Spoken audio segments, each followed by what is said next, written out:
प्रिय दोस्तों, आज का केस जो मैं आपसे डिस्कस करने जा रहा हूँ वह मेरे लिए बड़ा बहुत महत्वपूर्ण था, क्योंकि इस केस में मैंने पहली दफ़ा डमी एक्सपेरिमेंट किया था। ये कहानी बॉम्बे की है। बॉम्बे में एक अजित कुमार नायर नाम के 12वीं क्लास के बच्चे ने, जो कि केलकर कॉलेज मुलंद का स्टूडेंट था, मुलंद ईस्ट में स्थित है ये कॉलेज, उसमें पढ़ता था। वो अचानक ही मृत पाया गया महावीर टावर्स, लाल बहादुर शास्त्री रोड, मुलंद, बॉम्बे, 3 जनवरी 1992 को करीब दिन के 5:45 पर। शुरू में ही बॉम्बे की पुलिस सीन ऑफ अकरेंस के पास पहुंची और उन्होंने 302 का केस रजिस्टर करके इस पे इन्वेस्टिगेशन शुरू किया।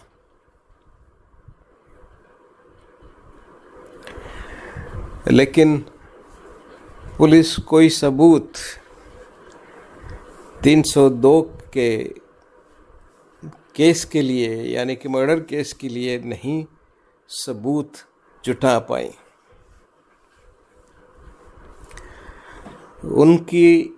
उनको मिली कहानी के अनुसार यह बच्चा, जो कि एक मिस्टर नैयर, जो मूल रूप से केरला के रहने वाले थे और बम्बई में सेटल थे और अपना बिजनेस चलाते थे, एक गणमान्य व्यक्ति थे और पॉलिटिकली सजग थे। वो कॉरपोरेट का इलेक्शन भी लड़ने वाले थे, कॉरपोरेशन का इलेक्शन। वह नैयर साहब भी मौके पर पहुंचे जब उनको सूचना मिली।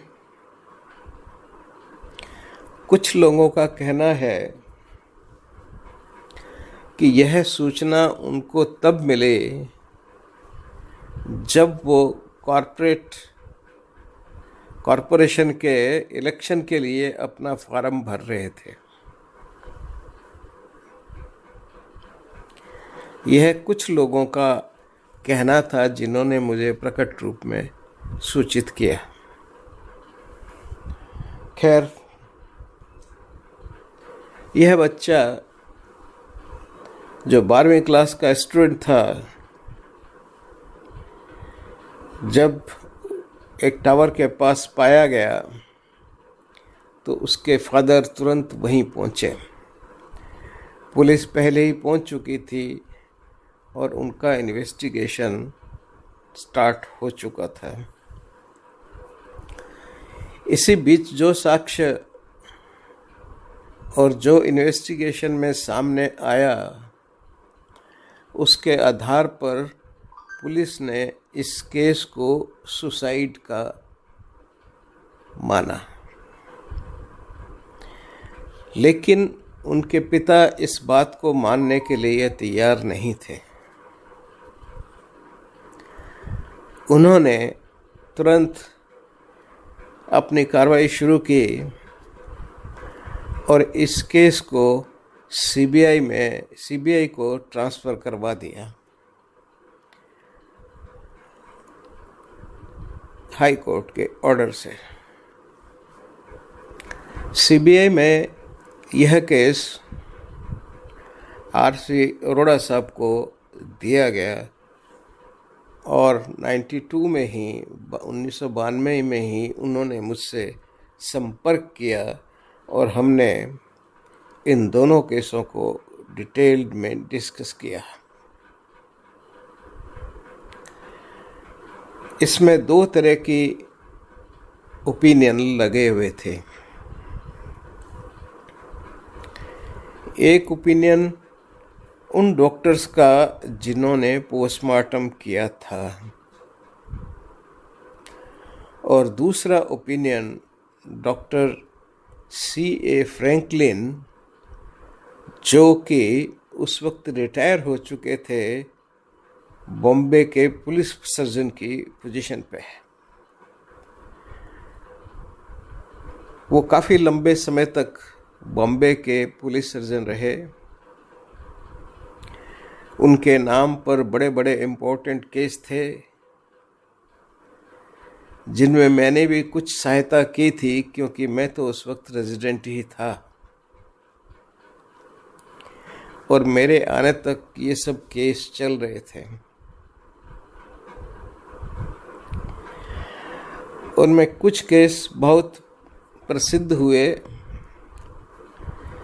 जैसे कनपटी मार केस बॉम्बे का, जिसमें उन्होंने एक साइकोलॉजिकल ओपिनियन दिया था, साइकेट्रिक ओपिनियन दिया था और बाद में क्योंकि केस बहुत लंबा चला तो बाद में कालांतर में उस केस को चैलेंज किया गया कि ये सिर्फ MD फॉरेंसिक मेडिसिन हैं और उस ज़माने में तब तक MD फॉरेंसिक मेडिसिन नहीं होते थे और साइकेट्री के ओपिनियन भी, साइकोलॉजिकल ओपिनियन भी हम ही लोग दिया करते थे।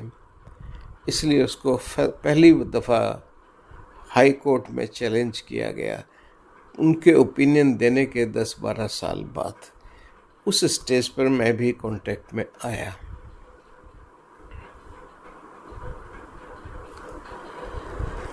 खैर, मेरा ख्याल जाता है कि दीनदयाल उपाध्याय केस में भी वो हरीश चंद्रा, डॉक्टर जगदीश चंद्रा, IC दीवान के साथ एडवाइजर थे। दीनदयाल जी उपाध्याय का केस भी बहुत लंबे समय तक चला और मैं जब आया दिल्ली में और फॉरेंसिक मेडिसिन डिपार्टमेंट में, तब तक भी बोर्ड की इंक्वायरी उसमें चल रही थी और ये सब महानुभाव उसके मेंबर थे और मैं उनको असिस्ट करने वाला था। मैं उन लोगों को दोनों केसेस में असिस्ट करता था। तीसरा केस जो उस वक्त चल रहा था वो नानावती का केस था, जिसमें नानावती ने अपने दोस्त आहूजा को मार दिया था, शक करते हुए कि उसके इलिसिट रिलेशंस उसकी वाइफ से हैं। उस पर एक मूवी भी बनी जिस मूवी का नाम था ये रास्ते हैं प्यार के। इन सब केसेस की जब मैं आया एम्स में तो बचे खुचे प्रश्नों के उत्तर कोर्ट्स और इन्वेस्टिगेटिंग एजेंसीज ढूंढ रही थी। हालांकि ये केसेस कोर्ट में सेटल हो रहे थे, लेकिन हाई कोर्ट के लेवल पे पिटिशन्स जो डाले गए थे उनके जवाब ढूंढे जा रहे थे और मुझे भी इसमें असिस्ट करने का मौका मिला। हमारी मोर्चरी हमारी पोस्टमार्टम थिएटर जब शिफ्ट हुआ आज की बिल्डिंग में जहां हम आज स्थित हैं, कोई 2005-06 के आसपास, 2006 में, तो वो बहुत सी फाइलें नष्ट हो गई शिफ्टिंग में। मैंने उनको बड़े प्यार से संभाल के रखा था, पर मेरे के बाद आने वाले लोगों ने उनका कोई ध्यान नहीं दिया और वो सब नष्ट हो गई। वो अवेलेबल नहीं है। कभी मैं कोशिश करूँगा, अगर मुझे मिलेंगी तो मैं ज़रूर उनमें इंडिविजुअल केस को डिस्कस करूँगा, पर उनमें असिस्टेंस करने का मुझे सौभाग्य प्राप्त हुआ।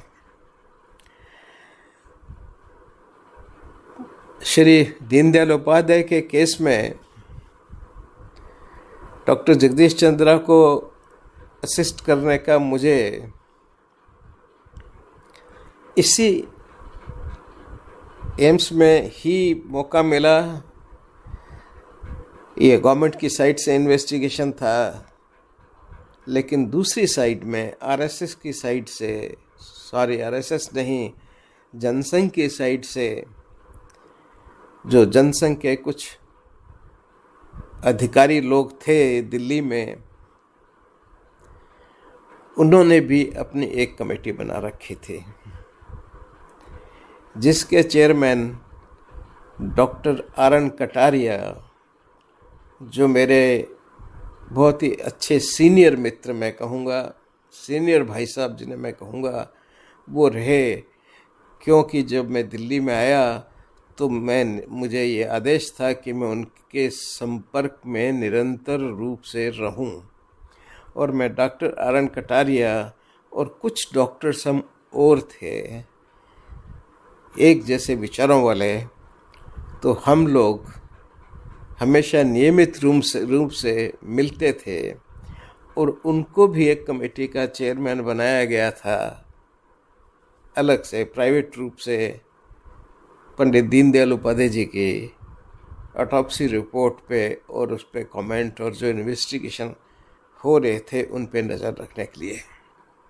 मैं उसका भी हिस्सा था, तो इसलिए मेरा इंटरेस्ट दोनों बातों में बड़ा बना रहा। वो कभी फाइल मिलेगी तो मैं उसकी डिटेल्स आप लोगों से ज़रूर शेयर करूँगा। तीनों फाइलें मैं कोशिश करता हूँ, लेकिन अभी जो हेड ऑफ डिपार्टमेंट है वो डिपार्टमेंट में मुझे घुसने ही नहीं देता। मैंने उसको एमडी की डिग्री दी, कैसे न कैसे किन्हीं भी कारणों से समझ लीजिए, उसको यहाँ ट्यूटर बनाया, डेमोन्स्ट्रेटर बनाया, लेकिन अब स्थिति ये है कि वो डिपार्टमेंट में मुझे घुसने भी नहीं देता। खैर, छोड़े इस बात को, लेकिन ये शायद बताना मुझे ज़रूरी था, जिसको शायद मैं टाइटल में भी लिखूंगा। सीए फ्रैंकलिन जो पुलिस सर्जन थे, वो रिटायर होने के बाद वी आप्टे के साथ, जो प्रोफेसर थीं फॉरेंसिक मेडिसिन की किंग जॉर्ज मेडिकल कॉलेज या किसी और कॉलेज में बॉम्बे में ही, वो दोनों मिलकर के प्रैक्टिस किया करते थे। दोनों ने ओपिनियन दिया कि यह वायलेंट डेथ है। अब वायलेंट डेथ का एक फॉल फ्रॉम हाइट से 10 मंजिल से एक 12वीं क्लास का बच्चा 15, 16, 17 साल का गिरा है, तो उसका अर्थ पुलिस प्राय होमिसाइड या 302 ही निकालती है। तो उसके कारण और भी कॉम्प्लिकेशन था। जो मृतक के पिता थे, उन्होंने यह बच्चा जब टावर से 10वीं मंजिल से नीचे गिरा, जो टावर की दीवार थी उससे लगभग 20 फुट से ज़्यादा दूरी पर गिरा। उन्होंने वहाँ पे एक लाल निशान का सर्किल बना दिया था, और यह उनका सबसे बड़ा पॉइंट था कि यह फॉल फ्रॉम हाइट वॉलंटरी नहीं हो सकता, सुसाइडल नहीं हो सकता। जहाँ तक इस बच्चे की कहानी है, यह बच्चा इतना ज़्यादा पढ़ाई में अच्छा नहीं था, लेकिन उसके पिता उसको इंजीनियर बनाना चाहते थे।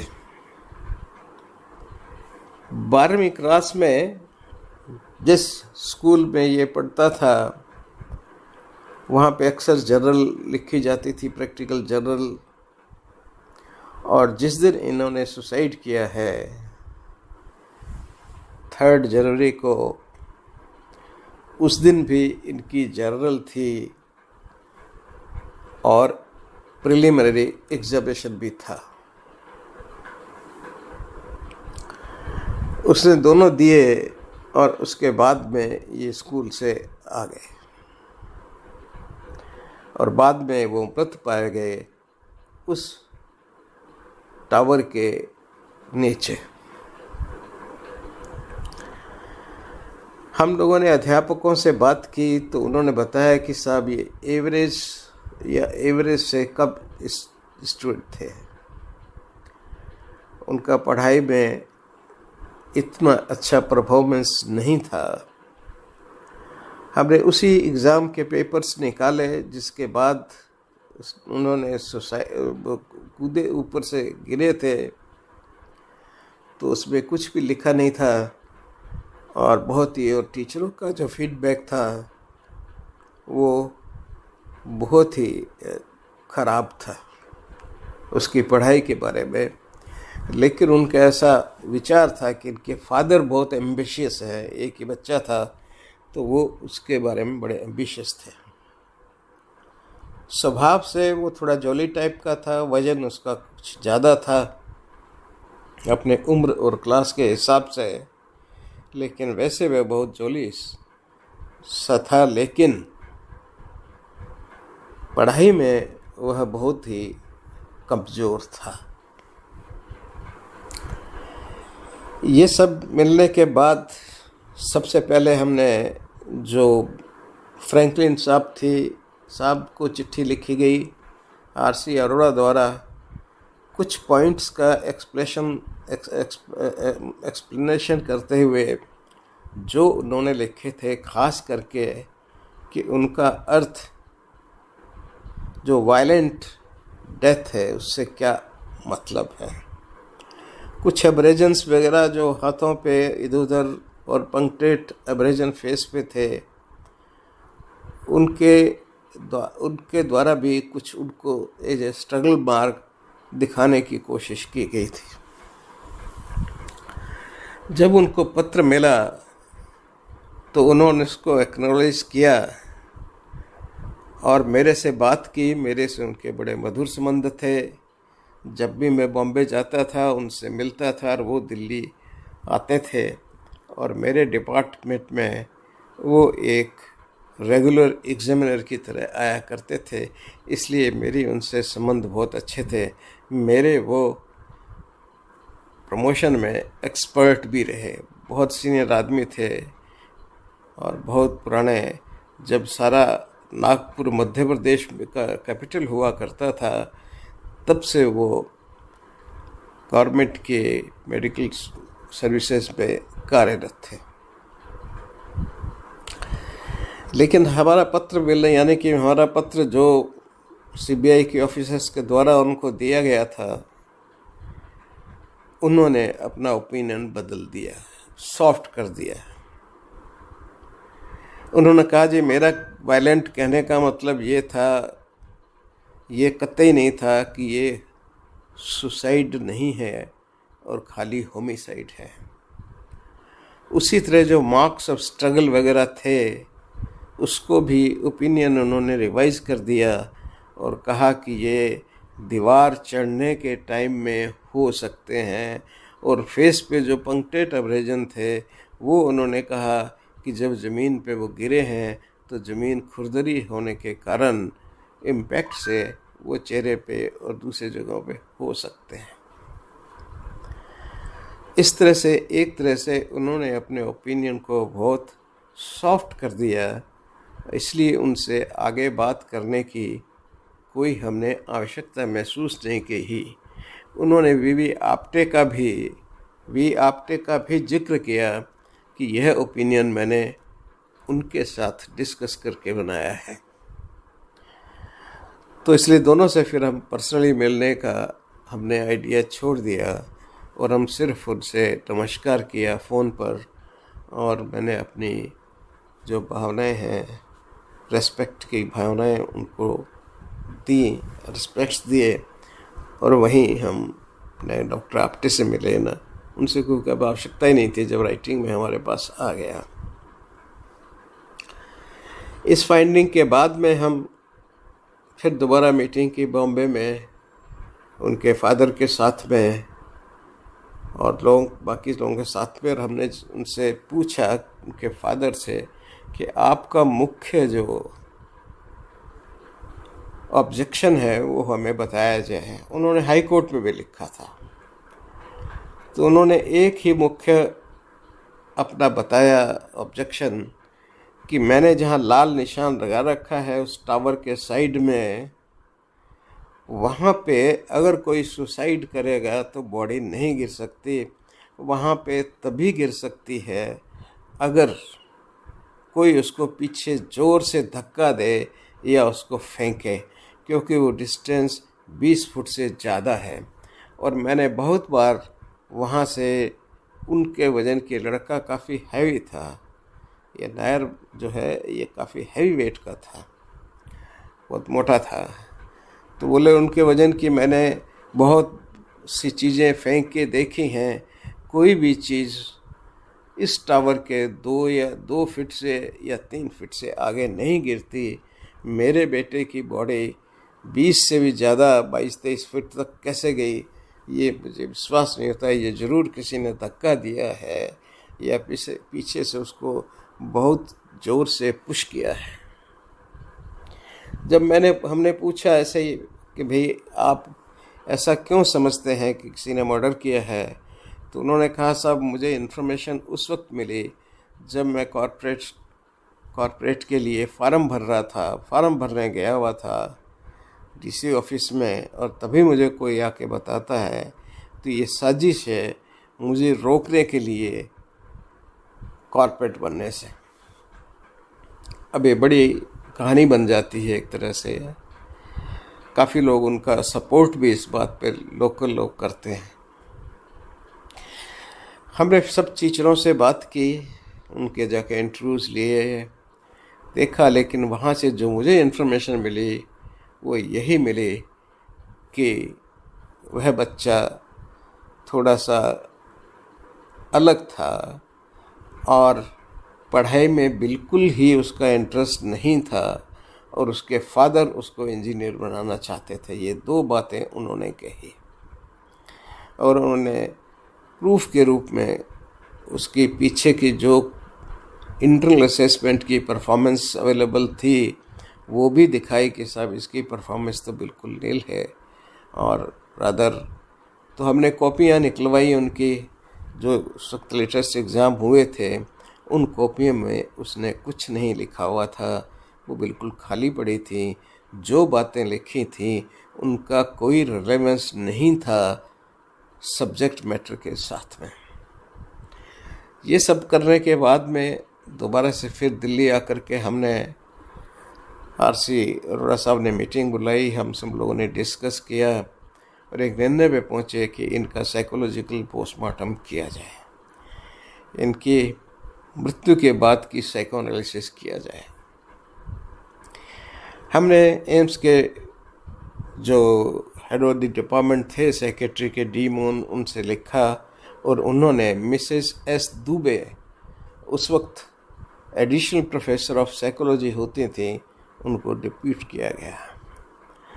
मैं एक परफॉर्मा लाया और उस परफॉर्मे को उनको सबमिट किया और उसमें उन्होंने नेसेसरी मॉडिफिकेशन किए, और वो मॉडिफिकेशन करने के बाद वो परफॉर्मा हमने उसके 4 स्टूडेंट से भरवाया जो उसके ख़ास दोस्त थे। उनकी इन्फॉर्मेशन से हमें ज़्यादा हेल्प नहीं मिली, क्योंकि एस दुबे कोई निर्णय नहीं ले पाए रिगार्डिंग सुसाइड टेंडेंसी से। लेकिन एक बात उन्होंने लिखी डायग्नोसिस में कि हेलो इफेक्ट के कारण सारी फाइंडिंग्स जो इसकी सुसाइडल टेंडेंसी या डिप्रेशन की हो वो मास्क हो सकती है, और दोस्त लोग जो हैं वो उसको अप्रिशिएट नहीं कर पाते। यह एक बड़ी बात थी, क्योंकि टीचर्स का ओपिनियन एकदम डिफरेंट आ रहा था और बच्चों का उसके साथियों का डिफरेंस अलग आ रहा था, और यह एक बहुत ही नई स्थिति थी हमारे लिए साइकोलॉजिकल एनालिसिस में। ये हेलो इफ़ेक्ट जो मिसेस दुबे ने हमको बताया, इसका अर्थ होता है कि कई बार व्यक्ति का व्यक्तित्व इतना शानदार होता है। हेलो किनके सिर पे बनाते हैं हम? देवी देवताओं के, क्योंकि हम कन्विंस होते हैं कि बहुत अच्छे हैं, तो फिर उनके चारों तरफ चेहरे पे हमको एक हेलो सा दिखाई देता है और वो फ़ोटो में बनाया जाता है। वही एक आम व्यक्ति के साथ में जो बहुत जोवियल है, जिसकी पर्सनैलिटी अच्छी है, जो बहुत अपने दोस्तों का ध्यान रखता है, उनको खाता पिलाता है, तो एक हेलो बन जाता है अच्छे इंसान होने का। और उनकी सारी जो अवगुण हैं या उनके दुर्गुण हैं या उनकी डिप्रेसिव टेंडेंसीज हैं या स्काइजॉइड या दूसरी जो पर्सनालिटी डिसऑर्डर्स की या साइकेट्रिक के सिम्टम्स होते हैं, वो सब उसमें मास्क हो जाते हैं और आप उस व्यक्ति को बहुत श्रेष्ठ और अच्छा मानना शुरू कर देते हैं। उस बच्चे के साथ भी ऐसा ही था, बड़ा जोवियल था, थोड़ा सा फैट था, बड़ा लविंग था, अपने दोस्तों के साथ में अच्छा घूमता फिरता था, करता था, लेकिन उसकी इंटरनल स्थिति के बारे में कोई नहीं जानता था। वो सिर्फ टीचर्स जानते थे, क्योंकि टीचर्स उसको डांटते थे, टीचर्स उसकी आंसर बुक्स देखते थे और टीचर्स का ही इंटरेक्शन उसके फादर से होता था। उनके फादर इनवेरिएबली पेरेंट्स और टीचर्स मीटिंग में आते थे और हमेशा वो अपना ऑप्टिमिज्म अपने बच्चे के लिए चाहते थे, लेकिन उसकी परफॉर्मेंस बिल्कुल उसके विपरीत थी। जिस दिन उन्होंने सुसाइड किया, जो वो गिरे ऊपर से, उस दिन की सारी कॉपियाँ उनकी खाली थीं और बिना मतलब की बातें लिखी हुई थी। ऐसा बहुत पहले भी होता था। तो टीचर्स का एक साइकोलॉजिकल असेसमेंट अलग था और स्टूडेंट्स का अलग। टीचर्स का तो मैंने यहाँ नहीं दिया है, क्योंकि मैं व्यक्तिगत रूप से वहीं गया था बॉम्बे में, लेकिन स्टूडेंट्स का एनालिसिस डॉक्टर एस दुबे ने किया था, जो नॉन कंक्लूसिव था। रादर उन्होंने कहा कि मुझे कोई नज़र नहीं आता इस परफॉर्मेंस से, लेकिन हेलो इफ़ेक्ट हो सकता है जो इस टेंडेंसी को मास्क कर देता है। तो इस तरह से हमको इंडिकेशन मिले, और हेलो इफ़ेक्ट के इंडिकेशन मैंने व्यक्तिगत रूप से वहाँ जा कर के वेरीफाई किए। वहाँ पे बॉम्बे में काफ़ी दिन रहा था। उधर नया ही बना था पुलिस का जो गेस्ट हाउस है आईपीएस के लिए, बिल्कुल समुद्र के पास। तो उसमें मैंने 7-8 दिन रह करके वहाँ सबसे बात करके अपनी एनालिसिस बनाई थी। वो सारी तो यहाँ मैंने प्रस्तुत नहीं की है, पर शायद कोई हिस्सा हो तो आप देख सकते हैं, लेकिन जो एस दुबे का ओपिनियन है वो मैंने इसमें सारा लिखा है। इसके उपरांत हमने जब सीए फ्रैंकलिन साहब और बी एप्टे ने भी अपने ओपिनियन एक तरह से विड्रॉ ही कर लिए और ये कह दिया कि हमारा वायलेंट का लिखने का अर्थ ये नहीं था कि ये होमिसाइड है, ये सुसाइड भी हो सकता है, एक्सीडेंटल भी हो सकता है और होमिसाइड भी हो सकता है। हमारा ये लिखने का मतलब नहीं था, जो पहले इंटरप्रेट किया गया था और ओरली शायद कन्वे भी किया गया था। अब उस बात के बाद और सब के करने के एनालिसिस करने के बाद में जो उसकी आंसर बुक्स निकाली गई, उनको एनालाइज किया गया और फाइनली हम लोगों को ये ओपिनियन बनाने में दिक्कत नहीं हुई क्योंकि हम फोरेंसिक साइकोलॉजी की तरफ से देखते हैं और क्लिनिकल साइकोलॉजिस्ट सिर्फ क्लिनिकल साइकोलॉजी देखता है। हमारी अप्रोच होलिस्टिक होती है, सब चीज़ों को, सर्कमस्टांसेस को किया। उन्होंने सिर्फ स्टूडेंट्स, उसके फ्रेंड्स ने जो फीडबैक दिया था उसको कंसिडर किया, हमने ओवरऑल टोटल फीडबैक को कंसिडर किया। इसलिए मुझे किस पे कोई दिक्कत नहीं हुई कहने सोचने में कि उसको जो है डिप्रेशन चल रहा था और उस डिप्रेशन के कारण ही जब उसकी परफॉर्मेंस बड़ी ख़राब रही तो उसने सुसाइड किया। लेकिन एक पॉइंट अब यहाँ बच जाता था, वो था 20 फुट से भी ज़्यादा, 20-25 फुट दूर बॉडी का गिरना दीवार से, टावर की दीवार से। हमने कहा, उनके फादर के बहुत इसमें इंसिस्ट कर रहे थे और वो एलिगेशन एक लगा रहे थे जो अटेंडेंट था उस बिल्डिंग का। हमने कहा ठीक है, हम एक डमी बनाएंगे और उस डमी को आप जिस तरह से चाहते हैं कि सुसाइड में गिरनी चाहिए और होमिसाइड में गिरनी चाहिए उस तरह से डाल करके, फेंक करके आपको हम मौका देंगे और आपने साथी बुला लीजिए, उनको मौका देंगे, लेकिन डमी हम बनाएंगे। क्योंकि हम तो वहाँ पे फिल्म इंडस्ट्री में वही बनाने वाले बहुत मिल जाते हैं। उनसे कांटेक्ट किया लोकल एसएचओ ने और हमने उनको पूरी बात समझाई कि किस प्रोपोर्शन में डमी बनानी। रादर वो मेरे से ज़्यादा जानते थे, क्योंकि बोले हम तो डमीज फेंकते रहते हैं, पिक्चर में जहाँ भी आदमी गिरता है वो आदमी नहीं गिरता, हम डमी गिराते हैं और हमें सब ध्यान रखना पड़ता है कि इस वजन का आदमी किस तरह से गिरेगा।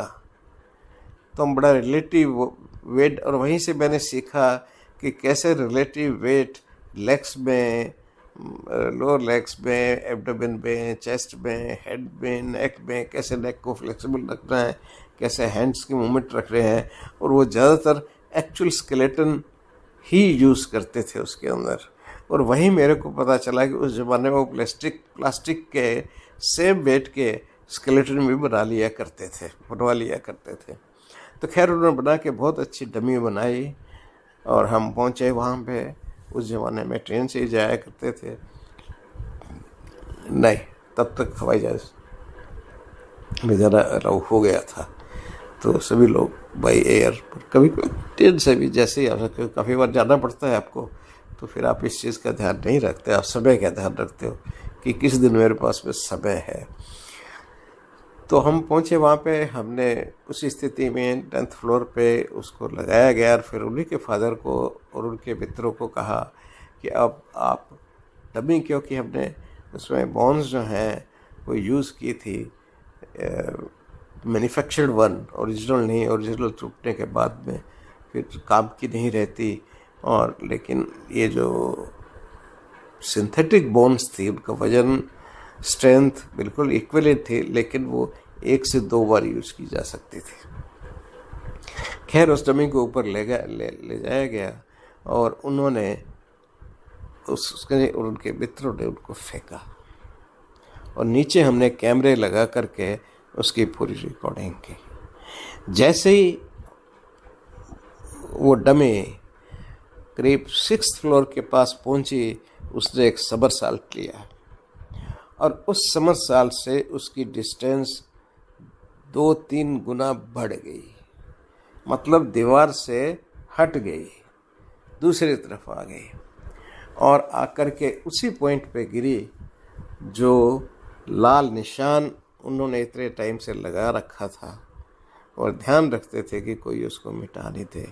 एग्जैक्टली उसी निशान पे आकर के वो बॉडी गिरी। वो नीचे आए, उन्होंने इस पॉइंट को देखा और कुछ नहीं बोले, वो चुपचाप वहाँ से चले गए। सिर्फ उन्होंने एक जिस पे एलिगेशन लगाते थे, जिस चौकीदार पे, उसकी तरफ देखा और उसको मुस्कुराए, यानी कि उन्होंने उसको दिमाग से निकाल दिया और घर चले गए। फिर हमसे मिलना भी चाहते रहे, लेकिन वो दोबारा हमसे नहीं मिले और उन्होंने कहा, इतना ही कहा कि जो आपकी रिपोर्ट है आप सबमिट कर दीजिएगा, मुझे अब इस मामले में कुछ नहीं कहना है। तो इस तरह से एक डमी बना करके और हमने इसको सोल्व किया, रिजोल्व किया। खैर बाद में जो रिपोर्ट थी वो सीबीआई ने बहुत से क्वेश्चंस पूछे डिटेल में, जो यहाँ दिए गए हैं, आप देख सकते हैं, और उन सब का हमने अप्रोप्रिएट रिप्लाई देते हुए उस केस को सबमिट किया और फाइनली वो केस कोर्ट से क्लोज हुआ।